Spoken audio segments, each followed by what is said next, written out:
오늘은 복음은 결코 물러서는 법이 없다. 복음은 결코 물러서는 법이 없다라는 제목으로 말씀을 전합니다. 흔히 이 기독교에 대한 세상의 관점은 그냥 많은 종교 중에 하나에 불과합니다.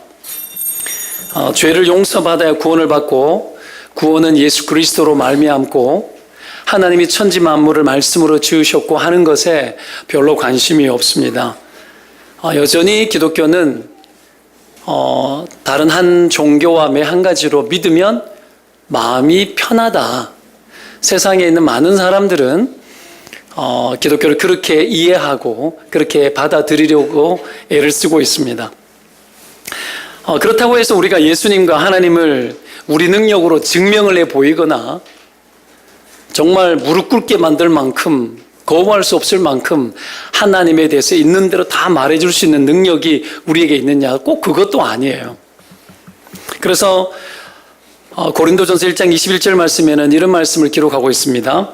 하나님의 지혜에 있어서는 이 세상이 자기 지혜로 하나님을 알지 못하므로 하나님께서 전도에 미련한 것으로 믿는 자들을 구원하시기를 기뻐하셨도다, 이렇게 기록합니다. 놀랍게도 하나님에 대한 관심도 없는 이런 세상을 마땅히 증명도 할 방법이 없는 우리가 하나님이 전도를 통해서 전도를 하기만 하면 구원 얻는 일들이 일어난다라고 이야기를 하고 있는 거예요. 결국 우리가 알아야 될 게 뭡니까? 믿는 문제는 하나님의 문제이고 우리의 문제는 전하는 문제라는 거죠. 그죠? 성경은 그렇게 우리에게 결론을 내려요. 전도에 미련해 보이는 것으로. 거기에서 무슨 일이 일어날까 싶은데 무슨 일이 일어나요? 아무 일도 안 일어날 것처럼 보이는데 하나님 그 일을 일어나게 하신대요. 믿으면 아멘입니다. 그게 미련해 보이는 짓이라는 거죠. 바울이 오늘 전도하고 있죠. 수많은 귀족들과 사람들 앞에서. 이게 그들이 세상의 지혜로 볼 때는 뭐 하는 거죠? 미련한 짓이라는 거예요. 미련해 보이는 일이라는 거예요. 니까짓 게 뭐 할 거냐라는 거야. 근데 진리가 선포되어질 때는 일이 일어납니다. 그건 나의 일이 아니라 하나님의 일이기 때문에, 성령님의 일이기 때문에 우리가 전하면 일이 일어나는 거예요. 누군가 복음을 들을 때에 그 대상이 누구이든지 관계없어요. 그 사람이 왕이든 아니면 아주 낮은 사람이든 관계없어요. 복음은 똑같이 사람을 죄인으로 만들고 구원 입어야 될 대상으로 만드는 게 복음이죠. 때문에 누구든지 간에 복음을 들을 때에 심령은 움직일 수밖에 없어요. 성령이 일하기 때문에. 중요한 것은 전하기만 하면 뭔가 일어난다라는 것에 대해서 믿는 거예요. 우리가 믿는 겁니다. 마음이 좋아지든 아니면 나빠지든 환대하든 우리를 공격하든 간에 복음은 사람의 심령 안에 뭔가 여러분 충돌을 일으킵니다. 이거 믿으시기를 축원드립니다. 중요한 것은 전하는 거죠. 오늘 바울이 베스토 총독, 로마에서 임명한 총독, 따지면 뭐 유대인의 왕의 권세와 비슷하다 생각하면 됩니다. 그렇죠? 여하튼 베스토 총독과 아그리빠, 유대인의 왕이죠. 유대인 중의 왕인데 아그리빠 왕과 이 도시에 있는 로마와 유대인의 모든 귀족들이 모여있는 어떤 큰 공간에 여러분 서게 된 거예요. 거기에서 예수님을 믿게 된 과정을 이야기를 하게 되고, 그리고 부르심을 입은 자기의 부르심이 어떠했는지를 사람들에게 증언을 하고 있는 중인 겁니다. 바울이 오늘 이 상황이 오기까지 2년 동안에 여러분 구류되어져 있었습니다. 구류. 벨릭스 총독 알죠? 이 베스토 총독 앞에 있었던 총독인데, 이 벨릭스 총독은 이 바울을 만나서 어떻게 하냐면 돈을 엄청 밝혔어요. 바울이 자기 나라를, 유대인을 구제할 어마어마한 자금을 가지고 왔다는 이야기를 벨릭스 총독에게 자기의 어떤 인생 흐름을 이야기하면서 설명을 하니까 거기에 꽂혀가지고 바울에게서 뭔가 뒷돈 챙기려고 지금 하는 거예요. 거지같이 사는 거예요, 여러분. 여러분, 권세가 있어도 돈 따라다니면 여러분, 그게 여러분 초라한 인생인 겁니다. 그렇게 해서 여러분, 이 바울 죄인 옆에서 돈 뜯어먹으려고 하고 있는 거야. 이거 너무 웃기지 않습니까? 근데 바울이 어떻게 합니까? 응하지 않죠. 바르게 갑니다. 정도를 걷습니다. 여러분, 바르게 가면 오래 걸려요. 굳이 이러지 않아도 되는데 2년 동안 돈을 거절하고 바르게 가다가 구류당하는 거예요. 그러다가 벨릭스는 바울을 어떻게 합니까? 자기가 문제를 풀어줘야 될 위치에 있음에도 불구하고 아무 행동도 취하지 않아요. 못됐죠. 못됐죠. 좀 웃긴 이야기지만 여러분 이 관직에 있거나 나라의 일을 하거나 뭐 공무의 일을 수행하거나 할 때에 잘 안 움직이는 경향이 많습니다. 참 심각한 문제예요. 여하튼 이 양반은 자기 공무 수행을 제대로 안 하는 거예요. 공무 중에 뇌물을 원했던 인간이야. 근데 바울이 그렇게 하지 않아요. 2년 동안 구류되어져 있어요. 타협하지 않아요. 그러다 보니까 시간이 오래 걸렸어요. 속 터지는 일 아닙니까? 2년이란 예정된 시간이 있었던 것이 아니고요. 언제 자기에게 변화가 올 줄 모르는 막연한 시간을 기다리다가 2년 후에 일이 생긴 거예요, 지금. 그러나 보십시오. 2년이란 시간 동안에 억울할 수도 있지만 자기 길을 지키니까 어떤 일이 벌어집니까? 하나님이 일하셔요. 일하시고 수많은 사람 앞에 귀족들 앞에 서서 복음을 증거할 기회를 하나님 줘버리는 거예요. 하나님 그런 분이십니다. 인생 급해서 내가 만들어가고 내가 완전하게 디자인하기 위해 가지고 조급하게 서두르고 불법을 행하고 정도를 걷지 못하고 그러면 그 순간에는 일이 생길지 몰라도 나중에는 여러분 꼬입니다. 바르게 가지 않는 모든 인생들 꼬이도록 저 기도할 거예요. 여러분 그래 아셔야 됩니다. 하나님 불의가 드러나게 하시고 잘못된 것들은 바로 잡히게 도와주시고 잘못된 길을 가면서도 흥하는 일이 없게 하여 주십시오. 이게 신자의 태도고 삶이어야 되는 겁니다. 자, 오늘 본문 보십시오. 베스도가 총독이 되었을 때 하나님은 그를 통해서 바울이 일할 수 있도록 하나님이 역사하죠. 아그리파 왕이 베스도에게 인사차 왔을 때 문안 인사로 온 거예요. 이 당시는 유대인의 왕이 아그리파가 로마가 임명하는 거예요. 흐름이 그래요. 그러니까 총독들과 정치적 관계를 잘 해야만 했었던 거예요. 서로 문안도 하고 인사도 하고 서로 챙겨주는 어떤 입장 아니겠습니까? 그렇게 왔다가 이 바울에 대한 이야기를 베스도가 이야기를 하죠. 이야기를 하면서 이제 바울이 로마 황제에게 항소를 했기 때문에 어떻게 항소장을 써가야 되는 건데 소장을 써야 되는데 근거가 뭔지에 대해서 좀 이 죄인이 아닌데 유대인들은 죄인으로 몰아가고 이 상황을 정리를 해야 되는데 지혜는 부족하고 그래서 어떡합니까? 이 아그리파 왕이 왔을 때에 그러니까 아그리파 왕과 상의를 하면서 이 아그리파 왕은 세워주면서 이 신문하는 과정을 거치고 뭔가를 정리하려고 하는 거예요. 그 정리하는 상황이 만들어졌을 때 바울은 그 상황을 이용해서 복음을 전해버리는 거죠. 바울은 이런 상황들을 원했어요. 자기는 붙들려서 억울해도. 여하튼간에 온 도시의 귀족들이 다 모였습니다. 아그리파 왕이 이 가문을 보면 여러분 바울은 굉장히 불리할 수밖에 없는 상황으로 들어가는 건데 이 아그리파 왕은 아그리파 2세예요. 아그리파 1세는 누구냐면 야고보 사도를 죽인 사람이에요. 바울을 죽이기 위해서 바울을 잡아 넣었던 사람입니다. 그 아들이야. 이 집 가게가 별로 안 좋아요. 오늘 이 아그리파 2세 증조 할아버지가 누군 줄 아십니까? 예수님 태어났을 때 헤롯이에요. 영아 대학살했던 그 인간. 그 못된 인간. 그리고 그 할아버지가 누군 줄 아십니까? 이 아그리파 2세 할아버지가 여러분 세례 요한을 목 쳤던 헤롯입니다. 그러니 이 집 가게의 계보는 대대로 적그리스도 집안이야. 그리스도를 대적하고 예수 믿는 자들을 다 핍박했던 그런 가문의 사람이에요. 근데 그 아그리파 2세가 뭐가 달랐겠어요? 이 바울을 목 칠 수도 있는 거고 인간적으로 생각하면 별 나쁜 짓을 다 할 수도 있는 상황 아닙니까? 그 앞에 서게 된 겁니다. 여러분 이 답답한 상황 속에서 불리한 상황들이 펼쳐졌지만 복음 자체는 여러분 불리하지 않아요. 따라합시다. 복음은 불리하지 않다.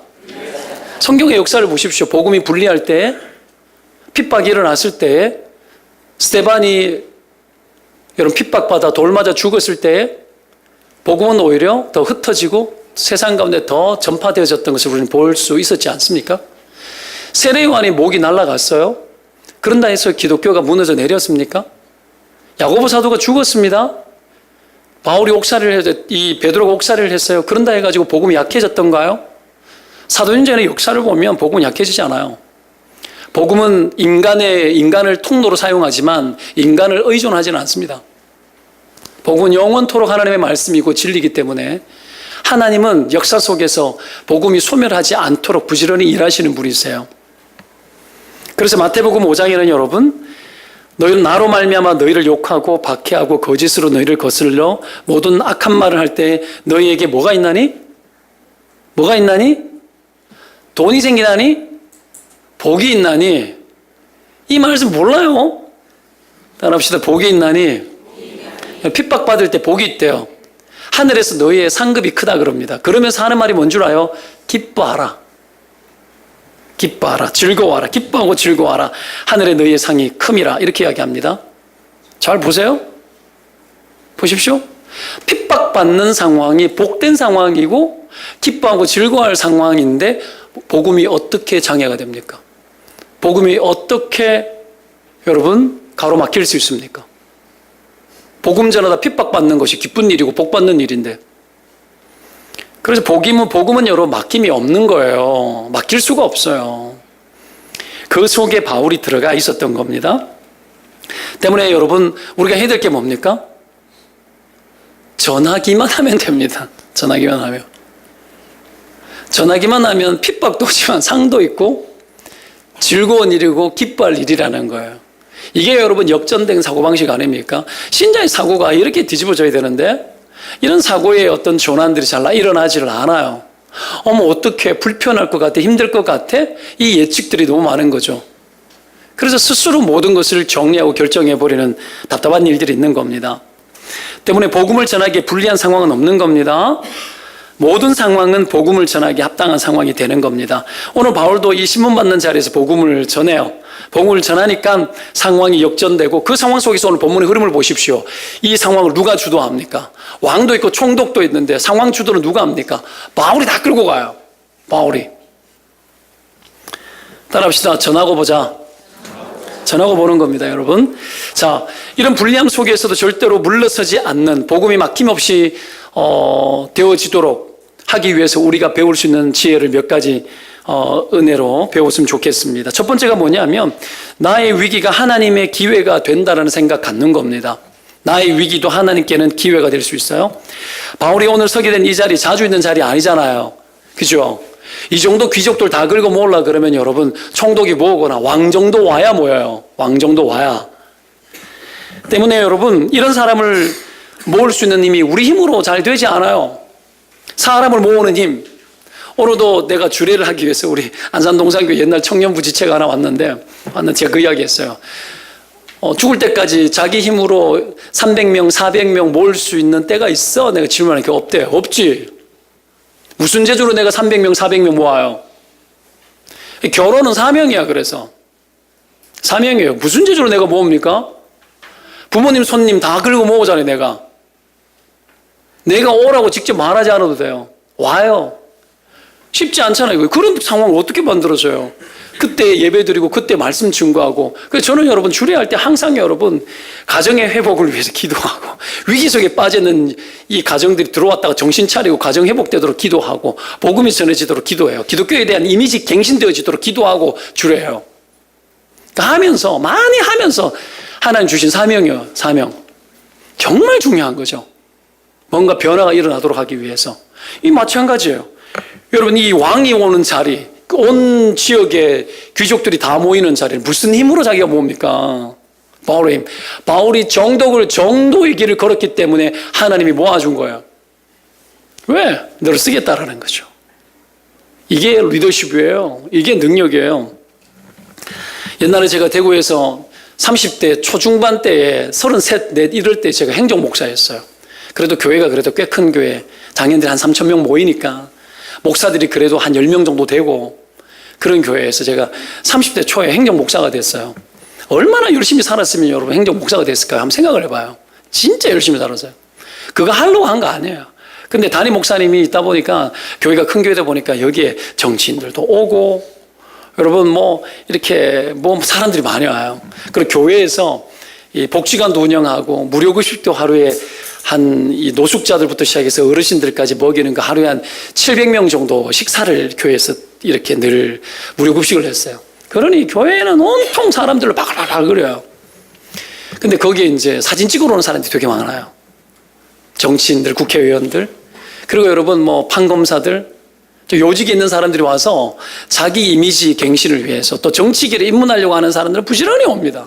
자주 오는 거예요. 담임 목사님 그런 사람 만나면 부담스러워할 때 나한테 붙이거든요. 그럼 제가 이제 만나는 거예요. 커피숍에서 만나가지고 접대를 하고 하는데 부장검사 이런 사람들 주로 이렇게 만나고 만나면 뭐 하겠어요? 접대해야 되는데 이 목사가 애들이 뭐예요? 30대 초에 여러분 그때 제가 겁이 참 없었던 것 같아요. 겁도 좀 없고 이러다 보니까 어떡합니까? 그 사람 앉혀놓고 훈계를 막 하고 이랬어요 제가.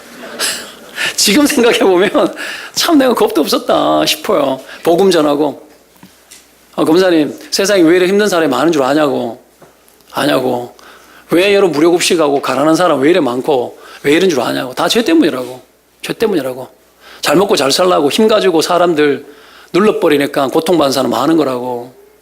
검사님 그러니까 그런 자리에 계신 거 아니냐고. 사실은 그때는 내가 갑이었어요. 밥을 퍼주러 와야 되기 때문에 내 인데 잘 보여야 되거든요. 내가 가이드 다 하는데 안 그렇겠어요? 그 상황을 잘 이용해야 되는 거예요. 지금 생각해보면 그렇게 지금 하는 건 그렇게 못할 것 같아요. 그때는 겁이 상실돼서 젊어서 세상 잘 몰라가지고 그랬던 것 같아요. 그래도 겁내고 벌벌 기는 것보다 나았던 것 같아요. 맞지 않습니까? 복음을 들고 살아가는데 우리가 여러분 세상 권세 앞에서 예의는 지키되 떨면 안 되죠. 그게 맞는 겁니다, 여러분. 복음은 당당한 겁니다. 복음은 여러분 사람 앞에 기죽지 않습니다. 특별히 복음을 증거하려고 살아가는 삶을 살아가는 사람은 당당해야 됩니다. 자신감. 왜죠? 성령님이 나와 함께하기 때문에 하나님이 내 인생 가운데 하나님의 뜻을 펼치시기 때문에 여러분 그거 믿고 당당해지는 거지 뭐 때문에 당당해집니까? 돈 가지고 당당해지라고 그러면 저는 여러분 당당 못합니다. 죽을 때까지 나는 여러분 기죽고 살아야 됩니다. 여러분 그렇지 않습니까? 힘 가지고 당당해야 되면 여러분 맨날 힘 모으려고 힘 모아 살려고 애쓸 거 아니에요. 복음은 능력입니다.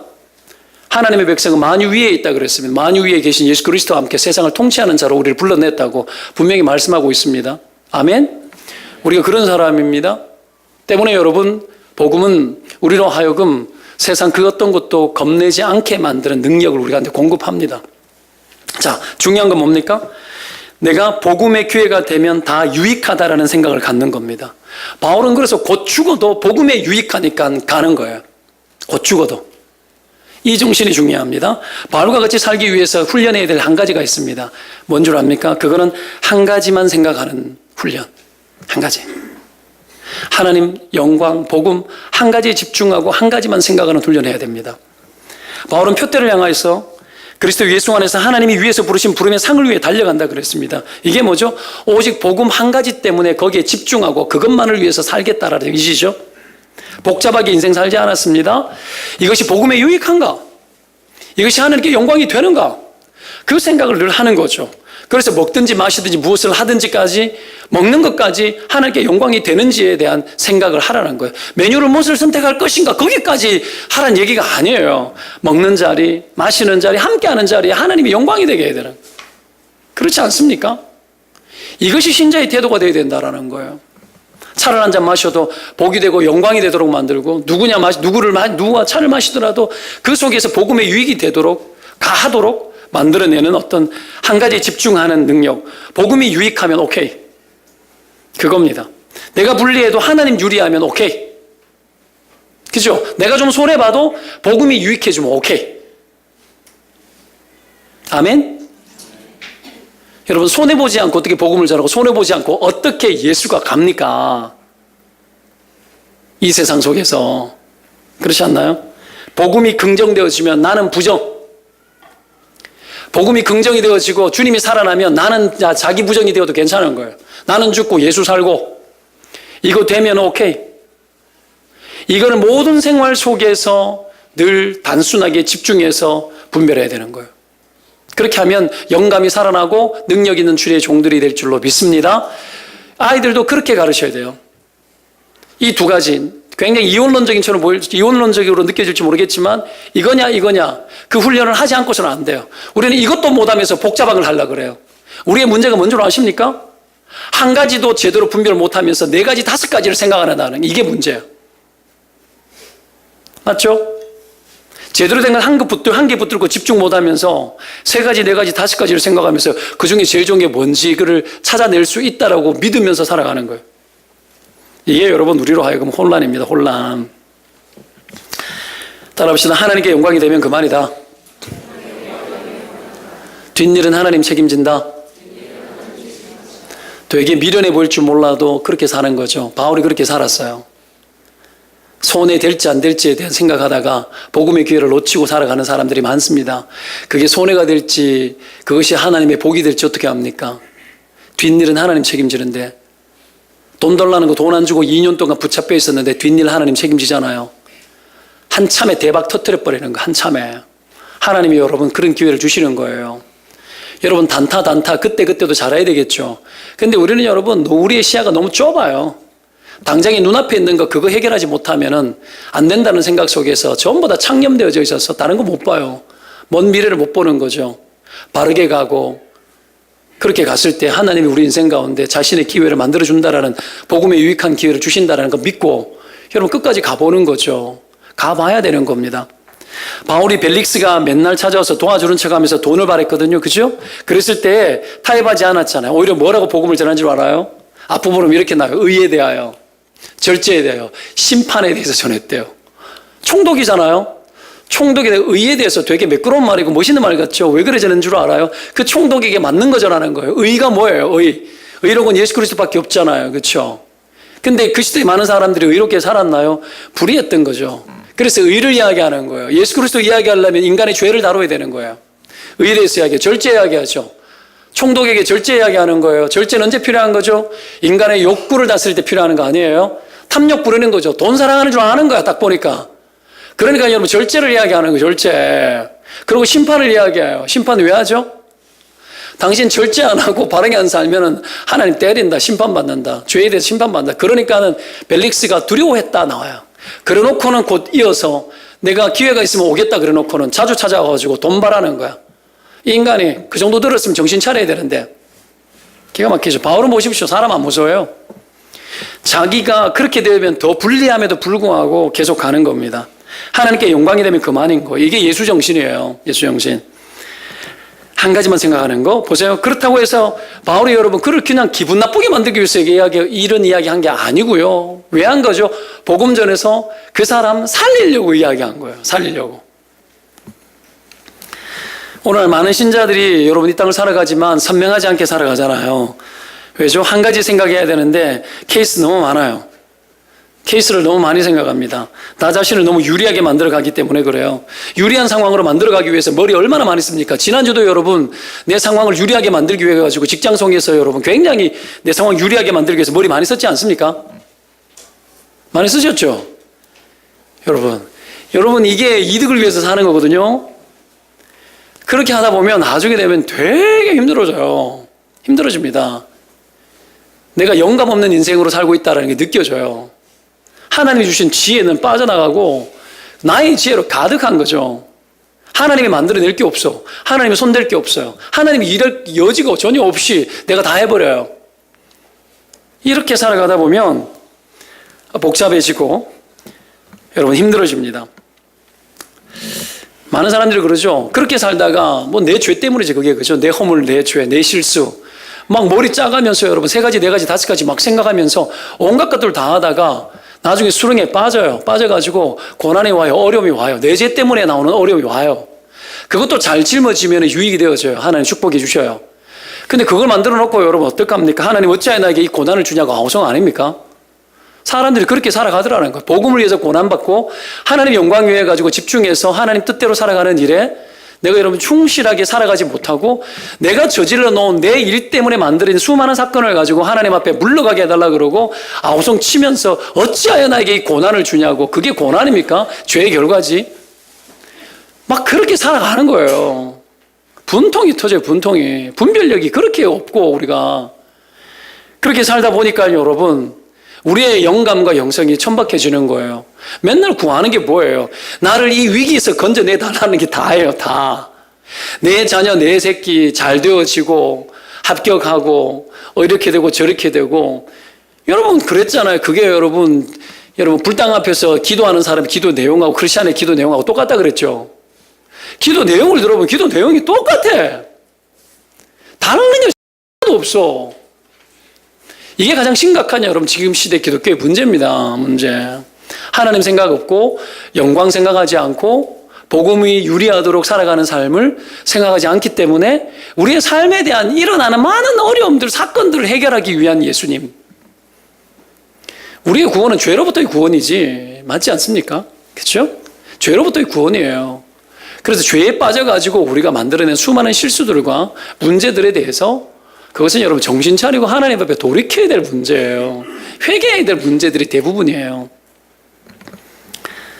자, 여하튼 바울은 그렇게 삶을 살지 않았습니다. 바울이 하나님의 도우심을 받아서 내가 오늘까지 서서 높고 낮은 사람 앞에 증언한다라는 말을 22절에 합니다. 한번 보십시오. 22절 한번 읽어보겠습니다. 시작.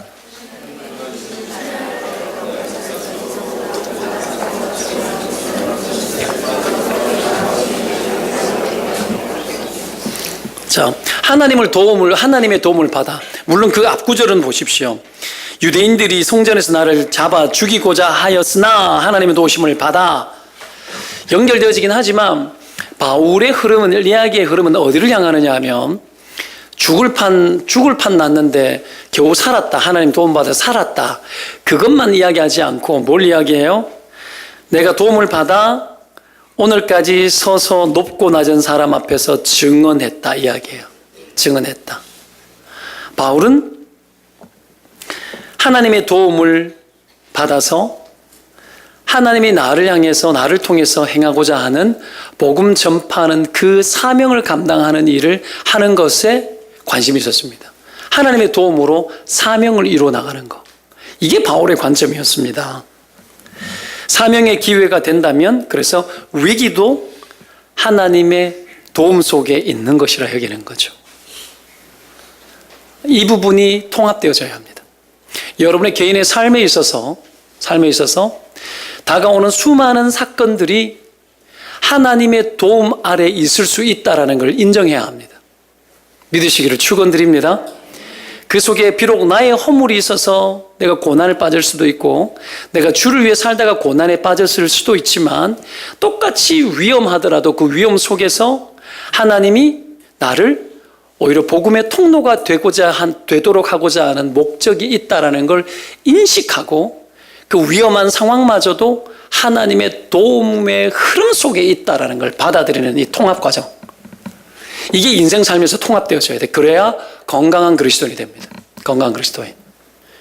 참패의식과 피해의식만 남아서 오히려 이것이 복음 안에서 통일되지 못하고 이것 때문에 오히려 하나님에게 상처를 입고 그것 때문에 내 인생이 하나님 앞에 가까이 다가가기 힘든 그런 식으로 통합되지 못한 분리된 삶을 살아가는 사람들처럼 많이 봤습니다.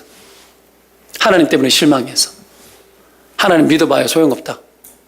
이런 일들이 우리 가운데 터지더라는 거예요. 그러나 바울은 통합되어져 있었죠. 하나님의 도움을 받아 우리는 잘 사는 것이 목표일 때가 많지만 바울은 사명의 기회가 된다면 위기도 하나님의 도움이라는 관점 속에서 통합되어져 있었습니다. 그래서 하나님의 영광이 되면 그만이라는 생각을 하며 살아갔던 겁니다. 이런 사람에게 오는 하나님의 축복이 뭔 줄 압니까? 이런 사람은 시험이 적어요. 이렇게 살아가는 사람은 시험이 적습니다. 그래서 혼돈 속에 안 빠져요. 자, 어저께 제가 그래서 여러분이 이 복음의 기회를 만들어내는 게 중요한데 어제 제가 6층 601호를 재계약을 했습니다. 벌써 2년이 됐더라고요. 2년이 됐고 근데 10만 원 올려달래요. 10만 원. 10만 원이 얘 이름이야. 10만 원. 10만 원 모으기 얼마나 힘든데. 목사가 맨날 어떡해요. 돈 걱정하고 이러면 안 되지만 어떡해요. 지출이 또 늘어나는 거예요. 1년이면 120만 원 아니에요. 그죠? 120만 원 늘어나는 거예요. 그러면 딱 계산이 딱 오르는 거예요. 막 그런 생각이 떠오르죠. 재계약은 해야 되겠고, 삼성맨 두 사람이, 젊은 사람이 30대 두 분이 이 601호의 주인이에요. 대출 받아가지고 사서 월세 받아가지고 어떻게 좀 이렇게 삶을 좀 윤택하게 하려고 했던 것 같은 것 같아요. 하여튼 그래가지고 제가 재계약을 하는데 기도를 했어요. 기도를 하는데 어떻게 할 거야 하나님? 10만 원. 자주 만날 수 있는 것도 아니고 계약할 때 보고 재계약할 때 처음 보는 건데 기도했죠. 이 사람들에게 복음을 전해야 되겠다. 적어도 목사를 만나니까 내가 돈만 줘서는 안 되겠다 이 생각이 드는 거예요. 10만 원 올려주기로 결정. 기도했는데 이자도 요즘 많이 올렸잖아요. 그죠? 대출 받아가지고 샀으니 이자도 올랐을 거고 인정. 그래 인정. 그래서 내가 군소리 하지 않고 알겠다. 만나서 했는데 그래서 딱 작전을 짰죠. 기도하면 작전을 짰는데 딱 오면은 커피 한 잔 하실래요? 시간을 일단은 보려고. 내가 핸드드립을 잘 내리는데 커피 한 잔 하자고. 딱 작전을 짰죠. 그래가지고 커피를 딱 준비하고 아무 잔 쓰지 말고 그래도 좀 손님 쓸만한 잔, 이 영국에서 유명한 뭐 컵 있잖아요. 하여튼 뭐 이름도 모르겠네. 예? 포트메리온인가 뭐 그 시기 해가지고 내가 핸드드립 해서 딱 내려주면서 차를 마시면서 이야기해야 되겠다 하고 작전을 짰죠. 그랬는데 2시대가 조용할 시간, 밥 먹고 왔을 시간. 그래서 일부러 2시를 이야기한 거예요. 2시를 이야기했어요. 했는데 딱 왔는데 남자 하나는 안 나타나고 남자 하나가 가족을 데리고 온 거예요. 아이 하나, 아내 하나. 아내가 둘이 아니죠? 그죠? 그러니까 하여튼 같이 왔어요. 와가지고 이 컨셉이 달라져야 되는 거야. 아이는 다른 걸 주면 되는데 그래도 어떻게 커피 하시겠냐 하니까 안 하겠대. 식사하지 않았냐고 물으니까 아직 식사를 안 했대. 계약서 쓰고 늦잠 자고 아예 늦게 점심을 먹으러 가는 것 같아요. 그래 2시 돼가지고 쓰고 밥 먹으러 간대요. 이거는 아니잖아. 이건 나 완전 꼬인 거예요. 이거 꼬인 거죠. 이렇게 하면 안 되는데 작전 미스.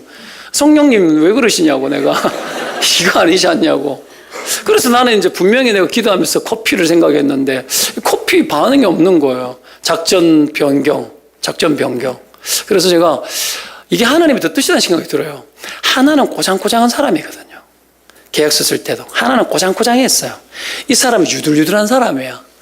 그래도 유들유들한 사람이 아내를 데리고 아이도 될 건데 아이도 잘 키웠더라고요. 아이가 인사도 잘하고 관계하는데 피하지 않아. 이거는 관계를 정서적으로 애가 충분하다는 얘기예요. 잘 기른 것이 뭐. 그럼 소통하기 되게 좋아요. 이런 사람은. 이게 다 분별이에요, 여러분. 그래가지고 내가 딱 보니까 이거는 커피 시간이 안 되는 거예요. 그래서 계약서를 이렇게 다 써왔더라고. 도장만 딱 찍으면 되도록. 이거 빨리 끝내려고 온 거야. 이러면 안 되잖아. 나는 시간 끌려고 생각하고 있었는데. 야속하지. 그래서 어떡합니까? 제가 성탄 양말 저기 오늘 저 걸어놨죠. 그죠? 탁 번뜨는 게 아이에게 집중. 그래서 아이 보고 팍 쓰담 해주면서 잘생김? 딱 해주고 오 잘생겼다. 칭찬. 기분 좋게 만들어주는 거. 이 거짓말도 이런 거짓말은 괜찮은 거예요. 근데 애가 잘생겼어 진짜로. 그래서 저 성탄 양말이 번뜩이더라고요. 하나님 지혜를 주십시오. 그래서 성탄 양말 끄집어냈어요. 그리고 넣을 게 있어야 될 거 아니야. 양말도 주고 갖고 가라. 이건 아니잖아요. 넣을 게 있어야 될 거 아니야. 과자가 있어야 될 거 아니에요. 성탄절 우리가 캐롤라이트 하기 위해 가지고 이 주민들에게 지나가다는 사람에게 핫팩과 안에 뭐 초콜릿 같은 거 넣어주려고 사놓은 게 있거든요. 그거 뜯었어요. 걔가 제일 먼저 갖고 왔어. 확 뜯어가지고 이만큼 씹어놓고 그 지난주에 또 집사님 한 분이 간식 갖다 준 게 있어요. 애들 먹으라고. 그래가지고 그걸 갖다가 또 뜯어가지고 거기에 필요한 것도 또 이만큼 집어넣고 팍 집어넣고는 어떡합니까? 가득은 못 채웠는데 한 반 정도 채웠어. 채워가지고 팍 줬죠. 주니까 안 주셔도 되는데 은혜죠. 아이도 받으면서 멀뚱멀뚱하게 교회 처음 왔는데 교회 다니던 사람도 아니고 그걸 전해주니까 아이도 너무 좋아하는 거예요. 인사해라 이러는 거예요. 아버지가 인사해라. 감사합니다 인사하더라고요. 그래서 내가 성탄절에 오면 우리 아이들은 저기다가 이따만큼 치워준다고 내가 다 치워준다고 그러면서 그걸 전달했어요. 전달하면서 계약서 쓰고 식사하고 난 후에 차로 오실래요? 또 물었죠.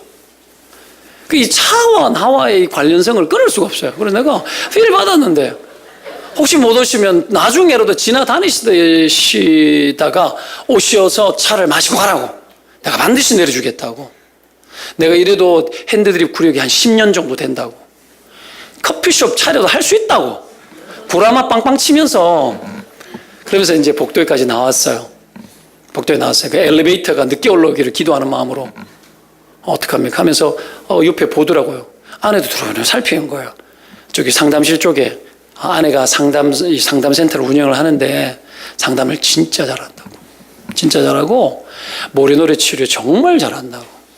그리고 여기에 이 삼성맨들도 와가지고 가족들 상담도 받고 한다고.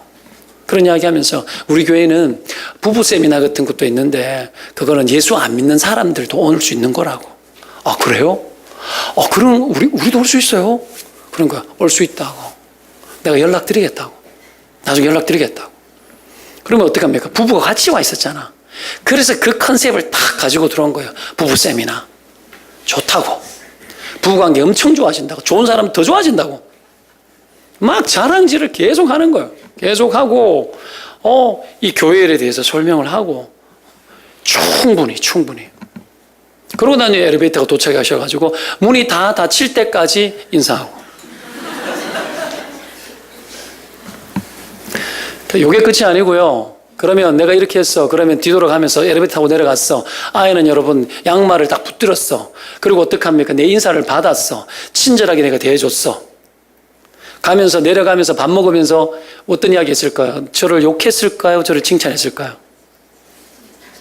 그것도 모르면은 당연히 칭찬했겠지. 환대를 받았잖아요. 기분 좋을까요? 나쁠까요? 좋은 거죠. 기분이 좋아야 마음이 열려요. 단순합니다. 마음이 열리면 기독교에 대해서 조금 생각이 열렸을까요? 닫혔을까요? 열렸죠. 당연히 열렸죠. 그 사람 예수 믿게 하는 것보다도 기독교에 대한 이미지가 열리는 일들이 일어난 거예요. 그렇죠? 당연하죠, 여러분. 그게 여러분 그 언젠가 인생의 어떤 순간에 그것이 그 사람에게 쌓여서 그가 예수님을 믿을 수 있는 기회가 왔을 때에 더디게 믿겠어요? 빨리 믿겠어요? 빨리 믿겠죠. 저는 그래서 어제 아주 최선을 다해서 그냥 밥값을 톡톡하게 제가 한 겁니다. 10만 원짜리 그 사람 예수 믿으면 20만 원도 올려줄 수 있는 거예요. 사고가 그래 되는 거야. 거기서 싸울 수 없잖아. 싸울 수 없잖아요, 여러분. 우리가 좀 관점이 좀 열려야 됩니다. 복음에 유익하면 여러분 내가 좀 손해를 봐도 괜찮은 겁니다. 복음에 유익하면 돈이 좀 더 지출돼도 관계없는 겁니다. 그래야 우리가 단순해지는 거예요. 사람은 기준이 돈이 될 때가 많아요. 내게 당장이 유익이 되느냐, 이득이 있느냐, 거기에 관심이 너무 많아요. 그렇게 살아가면 복음이 통하지 않습니다. 우리는 만유 위에 있습니다. 세상의 모든 돈은 다 하나님 겁니다. 모든 것들은 다 주님의 주권 아래 있습니다. 주님의 주권 아래 들어가도록 하는 행동이 복음을 전하는 거고 기독교적인 삶을 살아가는 겁니다. 그렇게 했을 때 하나님 영광 취하시겠죠. 그래서 하나님이 엄청 기뻐하는 걸 제가 이렇게 다 들었어요. 이제 딱 하나님이 그래 잘했다. 네 정말 잘했다. 야 그냥 커피 아니어도 야 계약 자체가 목적이 아니라는 거 네가 알고 있구나. 이런 것들 하나님 저한테 이렇게 막 위로를 주셨습니다. 복음이 들어가면 그만입니다. 한 가지만 생각하면 몰입이 가능합니다. 집중하면 여러분 몰입이 가능하고 그리고 군더더기 없는 이 삶을 살 수가 있습니다. 온갖 것들 생각이 이갈래 저갈래 다 퍼져가지고 한 가지 못 보게 만드는 수많은 것들로부터 자기 자신을 차단해야 돼요. 그래야 심플 라이프가 나옵니다. 삶이 단순해집니다. 그리고 하나님께서 일하실 수 있는 집중력을 내가 발휘하게 되어지는 거예요. 이게 축복입니다. 이게 축복. 자, 그렇게 살아가시기를 축원드립니다. 한 번 더 옆에 사람 축복하십시다. 복음이 유익하면 그만입니다. 이 정신이 중요합니다. 두 번째, 복음을 들으면 반드시 흔들림이 있다라는 걸 믿으셔야 합니다. 반드시 흔들림이 있습니다. 바울이 그렇게 전하니까 24절의 베스도가 뭐라 그럽니까? 24절 한번 읽어봅시다. 24절 시작. 바울이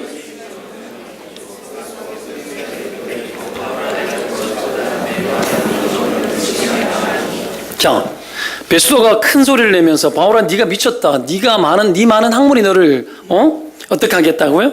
너를 미치게 한다고 이야기하는 거예요. 학문 때문에 그렇다는 식으로 이야기해요. 베스도가 바울에게 그렇게 소리를 지르는데 왜 소리 질렀겠어요?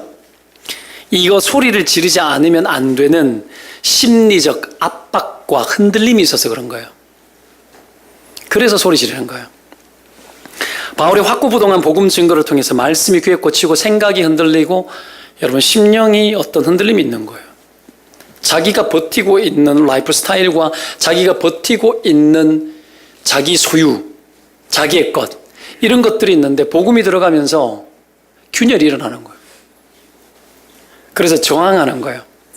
흔들리지 않을 수 없는 거예요. 복음을 들으면 반대를 하든 환영을 하든 아니면 아무 일 없는 것처럼 무관심한 척 티를 내든 하겠지만 그러나 그 심령의 흔들림마저 자기들이 조절할 수는 없습니다. 복음은 그런 겁니다.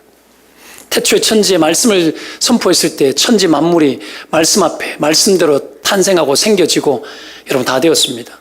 예수님이 말씀하니 물이 변해서 포도주로 바뀝니다. 진리는 그런 겁니다.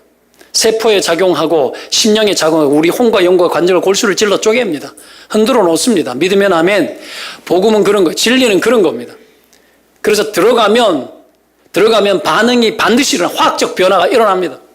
자기가 어떻게 할 수가 없어요. 자기가 조절할 수 있는 게 아니에요. 이건 성령님이 진리를 통해서 두들기고 움직이기 때문에 흔들리는 거죠. 성령이 베스도를 흔들어 놓는 거죠. 겸손하면 믿겠다라고 했겠지만 교만하니 쉽지 않고 강하게 저항하는 거예요. 그 수많은 사람 앞에서 여러분 흔들리지만 흔들림이 없는 걸 보여줘야 되겠고 거기서 꺾일 수 없는 겁니다. 자기 틀 이런 것들이 너무 강하니까. 여러분 보통 사람이 여러분 보십시오. 여기서 화를 냈잖아요. 그죠? 막 소리지고 화를 내는데 왜 화를 내는 줄 알아요? 사실이기 때문에 화를 내요. 사실이기 때문에. 사실을 말하면 화가 나요. 사실을 말하면. 그래서 그걸 저항하는 거예요. 회개하고 예수 믿으면 두려운 거죠. 예수 믿게 될까 봐 두려운 겁니다. 그래서 여러분 버티는 거예요. 그래서 소리를 지르는 거예요. 스데반이 복음을 전했을 때 사람들 똑같았습니다. 반응이 어땠습니까? 소리를 질렀죠? 사람들이 소리를 지르고 귀를 막았대요. 귀를 막고 돌을 들고 스데반에게 던져서 스데반을 죽였잖아요. 지금 그 상황이에요. 만약에 로마인이 아니었고 바울이 그냥 사람들이 있는 상황 속에서 그랬다 그러면 돌 들고 그대로 쳐 죽였을 수도 있어요. 지금 이런 상황이 펼쳐진 거예요. 똑같은 거죠. 자, 베스도만 여러분 이런 상황이 아니었고요. 아그리빠와 로마 유대의 귀족들도 다 그랬을 겁니다. 함께 흔들린 거예요. 인간이 하는 일이 아니라 성령이 하는 일이기 때문에 그래요. 이 상황 앞에서 반박하든 굴복하든 해야 되는데 여러분 믿을 수 없기 때문에 여러분 그냥 믿을 수 없고 믿으면 너무 잃어버릴 것이 많기 때문에 바울을 미쳤다고 몰아가 버리는 거죠. 바울이 이 소리를 듣고 내가 미친 것이 아니요 참되고 온전한 말을 하나이다 라고 이야기하면서 왕께서는 이 일을 아신다라고 이야기하면서 내가 왕께 담대히 말하노니 이 일이 하나라도 아시지 못함이 없는 줄 믿나이다. 이 일은 한쪽 구석에서 행한 것이 아니니이다라고 이야기합니다. 이 사건 예수의 부활과 죽음과 부활과 여러분 세상한테 복음이 전파되자니 이거는 여러분 한쪽 구석에 일어난 일이 아니라 핑계할 수 없는 일 아닙니까? 온 천하가 다 아는 일 아닙니까? 라고 이야기하는 거예요. 다 알고 있는 사실 아니냐고. 이거는 역사적 팩트고 피할 수 있는 일이 아닙니다. 이거는 다 아는 일이라고. 그렇게 여러분 막 바울이 끌고 가죠. 여러분 그들이 흔들렸을 때 바울은 더 강하게 들어갔습니다. 피해가지 못하게 만듭니다. 맞닥뜨리게 만들어버려요. 핑계할 수 없게 만들고 도망가지 못하게 만들고 흔들린 그들의 심령 안에 복음을 맞닥뜨리도록 만들어버려요. 더 맞닥뜨리도록. 절벽 앞으로 몰고 가는 거죠. 여러분 흔들릴 때 해야 되는 게 뭔 줄 아십니까? 굳히기. 마음이 흔들릴 때에 더 흔들어야 됩니다. 그리고 여러분 굳히기 해야 됩니다. 수많은 사람이 복음을 들었지만 복음을 듣고 흔들리지만 무너지기 싫어가지고 어떡합니까? 복음을 피합니다. 그리고 어떡합니까? 날림공사를 해서 또 땜빵을 막 하는 거죠. 아그리빠 왕에게도 바울은 접근을 합니다. 보십시오. 아그리빠 왕이요. 선지자를 믿으시나이까? 믿으시는 줄 아나이다. 선지자를 믿느냐는 얘기는 구약 성경을 믿느냐 이 말입니다. 하나님 믿느냐 이 말이에요. 이들은 아그리빠는 유대인이었고 여러분, 예수 그리스도는 신약을 출발시킨 분 아니십니까? 그죠? 구약에 그 하나님 믿느냐? 믿나이다. 믿는 줄 믿습니다라고 이야기하는 거예요. 이거는 그 안에 있는 믿음을 촉구하는 행동이에요. 그가 믿기 때문에 믿는 줄 아나이다 하는 게 아니고 뭘 건드린 줄 아십니까? 이 아그리파 왕과 이 로마가 결탁해가지고 의존하고 있다는 걸 알아요. 아그리파 왕이 하나님을 믿는 것이 아니라 로마의 힘을 믿고 있고 로마의 힘을 의존하고 있다는 걸 너무 잘 알기 때문에 하나님을 믿냐고, 구약 성경을 믿냐고, 선지자를 믿냐고, 하나님을 믿나이까 묻지 않습니까? 믿는 줄 아나이다라고 이야기하는 거예요. 믿어야 되는 거 아닙니까? 이 말이에요. 하나님 믿어야 되는 거 아니냐 이 말이에요, 여러분. 이 말을 그렇게 바꾼 거예요. 그리고 그 안에 세상을 의존하고 세상의 힘, 로마 힘을 의존하는 그를 흔들어 놓는 거예요. 믿는 줄 아나이다. 당신은 유대인이고 유대인의 왕이고 바르게 법대로 유대인을 통치하고 하나님을 경외해야 되는 믿음의 사람이 되어져야 되는 거 아니냐 이 말이에요. 굉장히 공격적이죠. 바울이 그렇게 끌고 갑니다. 그때 아그리빠가 뭐라 그럽니까? 네가 적은 말로 나를 권하여 그리스도인이 되게 하려 하는도다 이렇게 이야기합니다. 이게 뭘까요? 적은 말로 나를 그리스도인 되게 하려 하는도다. 뒤집어보면 뭡니까? 내가 지금까지 이 자리에 오기까지 얼마나 많은 애를 쓰고 노력을 했는지 아냐 이 말이에요 지금 이거. 근데 네가 적은 말로 나를 그리스도인 되게 하려 하느냐. 결코 그럴 수 없다는 얘기죠. 그죠? 사람들은 예수를 믿으면 이럴 것이 너무 많다고 생각합니다. 너무 잘 아는 거죠. 이 아그리빠 왕도 너무 잘 아는 거예요. 우리가 잘 알다시피 바울이 이 사건 전 앞에 보면은 천부장에 의해 가지고 바울이 보호되어지고, 그렇죠? 이송되어지는 과정이 있는데 그때 천부장이 바울이 그래요. 백부장이 여러분 포로로 잡아가지고 때려가지고 신문하려고 하니까 바울이 야 내가 로마인인데 어떻게 죄도 정하지 않고 나를 채찍질하려고 하느냐 했을 때 천부장이 깜짝 놀라서 백부장 이야기를 듣고 와서 천부장이 깜짝 놀라서 직접 왔잖아요. 나는 로마인이 되기 위해서 돈을 엄청 썼는데 나는 한 5억 썼는데 야 나는 그런데 너는 언제부터 로마인이냐? 나는 날 때부터다.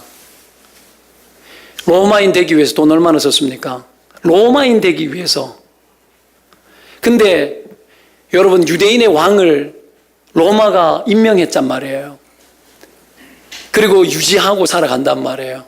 이 아그리빠가 얼마나 의존했을까요? 얼마나 여러분 그 자리를 지키기 위해서 애를 썼을까요? 그 기득권과 자기 재물과 그 영광을 여러분 유지하기 위해서 얼마나 버텼겠습니까? 아그리빠가 여러분 쉽게 예수 믿을 수가 없는 거예요. 네가 적은 말로 나를 예수 믿게 하려 하는도다. 뭔 얘기죠? 내가 지금까지 어찌 살았는지 아냐? 많은 사람들이 그렇게 살아갑니다. 예수 믿으려고 할 때 내가 지금까지 어떻게 살았는데, 내가 지금까지 이 자리에 오기까지 내가 얼마나 내가 버티고 살았는데, 내가 쉽게 호락호락 예수 믿고 나를 죄인이라고 여기며 스스로 회개하고 내가 어떻게 갈 수 있냐 이 말이에요. 오늘 수많은 사람들이 다 이 문제 속에 여러분 머물러 있는 겁니다. 잃을 것이 너무 많은 거죠. 분명히 여러분 한 대 세게 맞았어요. 마음 흔들렸어요. 흔들리고 무너져 내려야 되는데 안 흔들리려고 하는 거예요. 균열이 갔는데 땜빵하는 거예요. 땜빵하는 거예요.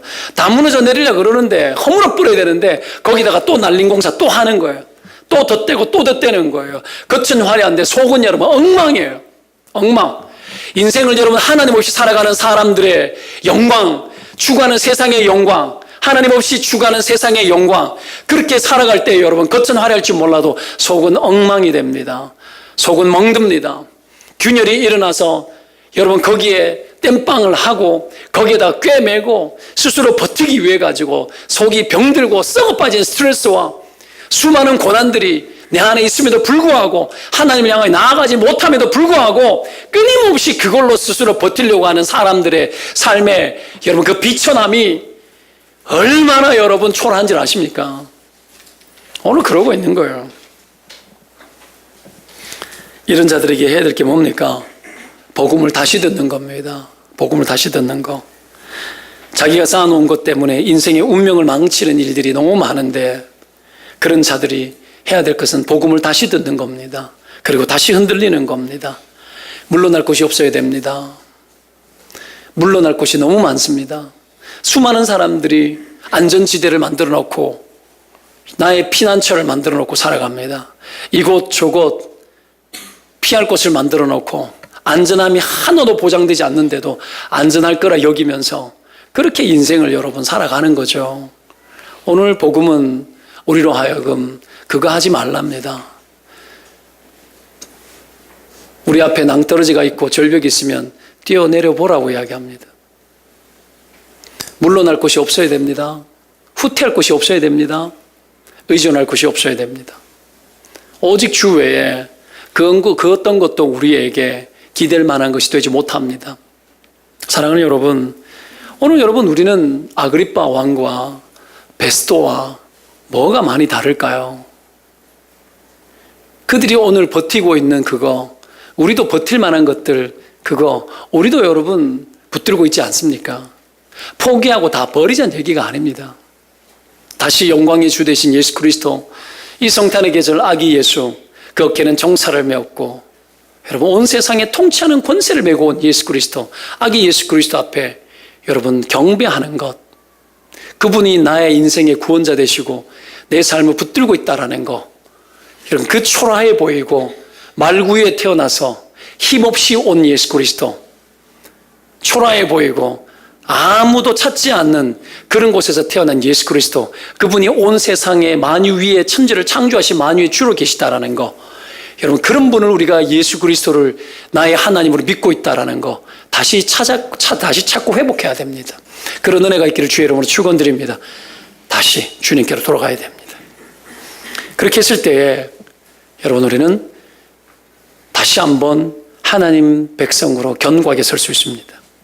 세 번째로 복음이 여러분 분리하지 않고 복음이 여러분 막힘이 없도록 하기 위해서는 우리가 알아야 될 게 뭔 줄 아십니까? 확고해져야 됩니다.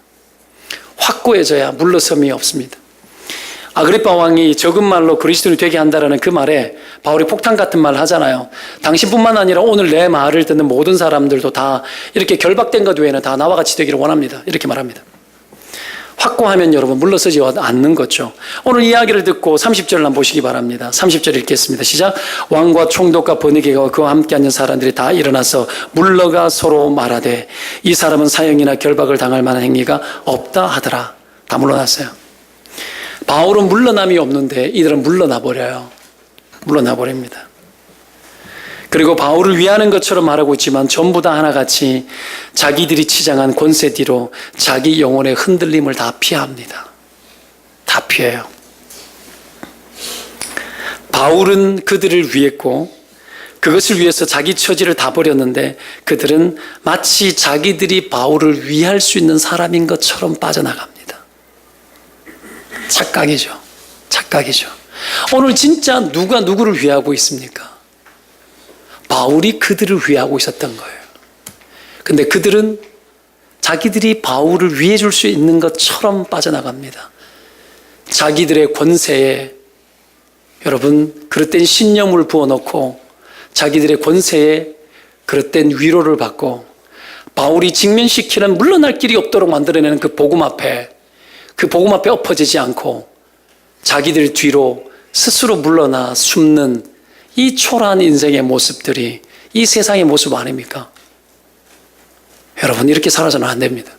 안 됩니다. 초라한 위로 삼아 살아가는 이 어설픔 뒤에 여러분 그들의 영혼의 가난함이 다 보이는 겁니다. 세상은 그렇게 살아갑니다. 사랑하는 여러분, 세상 그 어떤 힘 앞에 설지라도 그들은 굉장한 능력을 갖고 있는 것처럼 보일지 몰라도 그들은 자기들이 의존하고 있는 것 그 뒤로 숨어드는 초라한 인생을 살아가는다라는 걸 알아야 합니다. 복음은 그 어떤 것도 무서워하지 않습니다. 복음은 그 어떤 대상도 무서워하지 않습니다. 때문에 복음은 당당합니다. 복음은 막힘이 없습니다. 오늘 이 바울의 태도와 삶으로 우리가 살아갔으면 좋겠습니다. 한 해의 마무리 어떻게 하는 것이 가장 아름다운 거고 어떻게 하는 것이 가장 좋은 겁니까? 다시 주님을 내 인생의 구주로 영접하고 다시 주님 외에 그 어떤 것도 내 인생 가운데 없게 하는 것, 퇴로를 차단하고 여러분 물러날 곳이 없도록 주님으로 족한 삶, 주님으로 족하게 하는 것이 올 한 해를 마무리하는 가장 좋은 방법이 아니겠습니까?